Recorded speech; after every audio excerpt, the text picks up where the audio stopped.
mythical planet system Nibiru is to pass by Earth before the year is out, if a series of radical biblical doomsday theories are to be believed. End-of-world prophets, who believe in the growing Nibiru theory, are convinced it is a mini-solar system consisting of a sun, planets and moons, which is lurking on the edge of our solar system. They claim it has a huge orbit of the sun. Nibiru believers are convinced the rogue system is making its way from the outer solar system inwards, where it will wreak havoc on Earth as it passes at about 4 million miles away.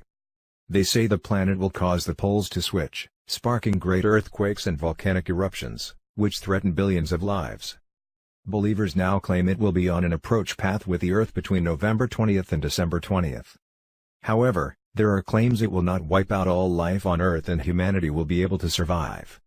One leading figure in the Nibiru cataclysm movement even predicts mankind will prosper after the disaster, dailystar.co.uk reports. Christian conspiracy theorist David Meade claims to have spent years unlocking Bible codes to work out just when Nibiru will appear. He said, Nibiru will only affect 1/3 to half of the Earth. Major rebuilding will be needed. It is not an extinction-level event. In fact, after these days of trouble, according to the Book of Revelation there will be 1,000 years of peace, called the millennium. So these are end-of-days events but not end-of-the-world events.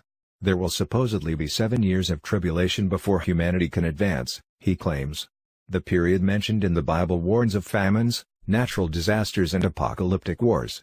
It is also said that the Antichrist would arrive on Earth and begin a devastating reign. Mr. Meade forecast Nibiru's arrival in the apocalypse using the Bible books of Isaiah, Luke, and Revelation. The author behind Planet X, the 2017 arrival, has also previously identified the exact place he predicts the planet to hit. He previously said, when Planet X hits, it will hit one of our 3 main oceans, the Atlantic, Pacific or Indian. Basically the oceans facing the sun. And it will destroy 1/3 of the Earth, not 100%. It will create massive tsunamis and trigger some supervolcanoes, of which we have about 20. So it's going to cause some major problems. Many people claim to have already seen the Doom Planet, with sightings reported across the world. Mr. Meade said we are already seeing some of the effects.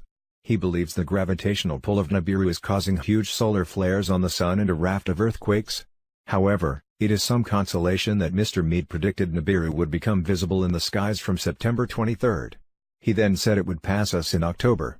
All these dates came and went, because as NASA points out, Nibiru is a myth and a hoax, despite the amount of believers. NASA scientist Dr. David Morrison said, there is no credible evidence whatever for the existence of Nibiru. There are no pictures, no tracking, no astronomical observations. I can quite specifically say how we know Planet X or Nibiru does not exist and does not threaten Earth. Firstly, if there was a planet headed into the inner solar system that was going to come close to the Earth, it would already be inside the orbit of Mars. It would be bright, it would be easily visible to the naked eye. If it was up there it would be easy to see it, all of us could see it. Space buff and Dr. Brian Cox has also insisted Planet X does not exist. And Associate Professor John D. Horner, an astronomer at the University of Southern Queensland in Australia, said, I've never heard of anybody who's an actual astronomer talk about Nibiru before. It's basically an urban myth. It's like having a biologist coming out and talking about werewolves and the Sasquatch being real. You just wouldn't hear it.